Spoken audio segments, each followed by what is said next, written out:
আমার সাথে ওনাদের যে কথা হয়েছে সেখানে প্রাইমারি যেটা ওনাদের অ্যাসেসমেন্ট সেটা হচ্ছে যে এখানে এই পোর্টটা করতে এটা একটা obviously state of the art এবং গ্রিন একটা পোর্ট হবে, এবং এই গ্রিন পোর্টটা করতে ওনাদের রাফলি $800 মিলিয়ন মতো লাগবে। এই পুরাটাই এফডিআই হিসাবে বাংলাদেশে আসবে, এখানে কিন্তু সরকার কোনো টাকাও দিচ্ছে না, এবং পুরাটাই ওনারা বিদেশ থেকে ফরেন ডিরেক্ট ইনভেস্টমেন্ট হিসেবে আনবে।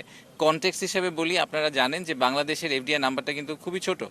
আমাদের যেটা জেনুইন ট্রু এফডিআই যেটাকে আমরা বলি যে একুইটি হিসাবে যে নাম্বারটা ঢুকে, সেই নাম্বারটা কিন্তু প্রতি বছরই আমাদের 400, 500, 600, 700 মিলিয়নের বেশি আসে না।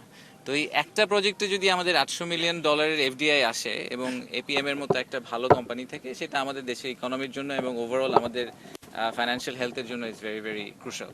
সো আমরা এই জন্য সরকার থেকে চেষ্টা করছি যে আমাদের লং টার্ম ভিশন বা অ্যাম্বিশনের সাথে এটা অ্যালাইন্ড।